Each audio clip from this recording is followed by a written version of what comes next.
morning class. Today we are going to do the exercise of sorting materials into groups.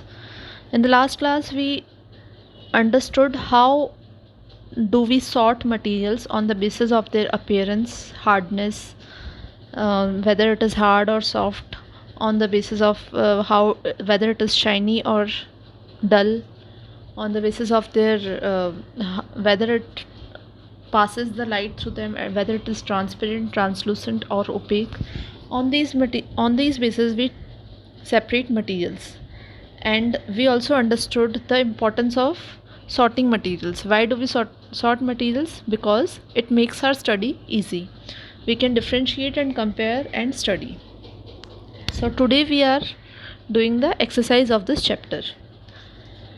Question number 1 is, name any 5 objects that can be made from wood. 5 objects के नाम बताने हैं जो wood से बनते हैं. तो you see many objects around you which are made of wood. The common which I have written is table, chair, door, desk, box. You can write any other than these objects also, but these are the common objects we see. Question number 2 is, select those objects from the following which shine. इनमें से shining करने वाले objects को हमें select करना है. Glass bowl, steel spoon, plastic toy, cotton shirt. तो shine कौन करेगा? ग्लास बाउल और स्टील स्पून. बिकॉज बट जो नॉन मेटल से बने हुए हैं, जो अदर देन मेटल्स हैं, वो शाइन नहीं करेंगे. जैसे कॉटन शर्ट है, plastic toy, this will not shine. Now question number 3, match the objects given below with the materials from which they could be made. Remember, an object could be made of more than one material, or given material could be used for making many objects. So यहाँ पे कुछ objects हैं और यहाँ पे right side में आपको कुछ मटेरियल दे रखा है. तो आपको बताना है कौन सा ऑब्जेक्ट किस मटेरियल से बना होता है. तो book is made of papers. Book is made up of papers. Tumbler means जो ग्लास होता है वो किससे बनता है? ग्लास से भी बनता है और स्टील से भी बनता है. Chair is made up of would say भी बनती है. आजकल प्लास्टिक की भी चेयर होती हैं. Toys are made up of plastic. Shoes are made up of leather. तो इन मटीरियल्स के बेसिस पे हमें ये सॉल्व करना था. Now question number 4, state whether the statements given below are true or false. In statements को हमें check करना है whether they are true or they are false. Stone is transparent while glass is opaque. Stone transparent होता है, glass opaque होता है. Is it true? ये तो this is उल्टा बोल दिया यहाँ पे. तो stone is opaque but glass is transparent. Stone opaque होता है बिकॉज स्टोन से आर पार लाइट पास नहीं होती है, but glass is transparent. Glass के आर पार लाइट चली जाती है. Question number 2, a notebook. You just understand here, answers are given in the next slide. A notebook has luster while eraser does not. Notebook and eraser both are not lustrous. So this statement is also false. Chalk dissolves in water? No, chalk does not dissolve in water. It settles down. So it is also false. Chalk is insoluble. A piece of wood floats in water? This is true. I have shown you using an activity. Also, I used the matchsticks and that matchstick was floating on the water. So, piece of wood floats in water. This is true. Sugar does not dissolve in water? No, this is false. You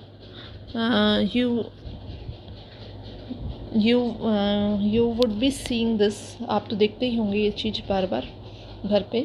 sugar को dissolve करके completely dissolve हो जाता है वो तो. Oil mixes with water? No, I have shown you using the activity. Oil, I tried mixing the oil using spoon but it didn't mixed.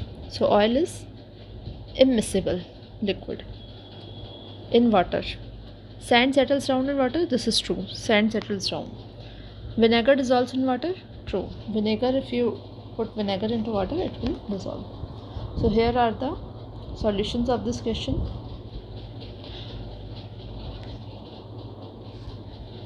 Glass is transparent. False. Glass is transparent because it allows light to pass through it, while stone is opaque because it does not allow light to pass through it. False. Notebook and eraser do not have any luster as they are not metals. False. Third question.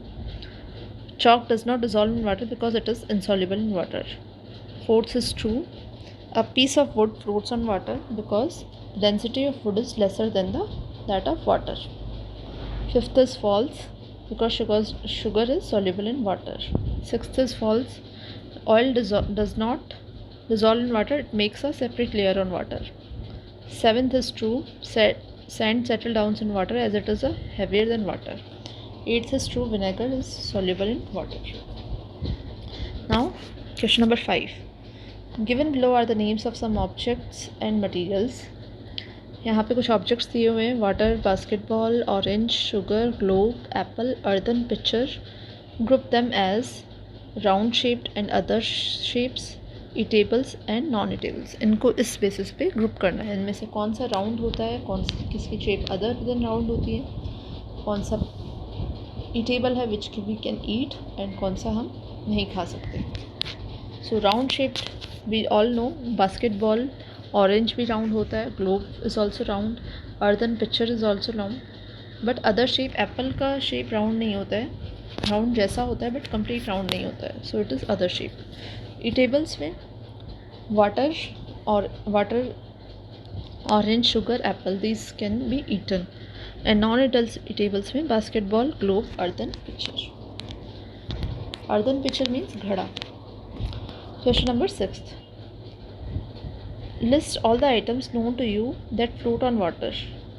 Check and see if they float on oil or kerosene. पानी में जो float हो जाते हैं, matchstick, plastic ball, thermocol, hair balloon, ये चीज़ें normally पानी में, ये चीज़ें हमेशा पानी में फ्लोट करती हैं, डूबती नहीं हैं.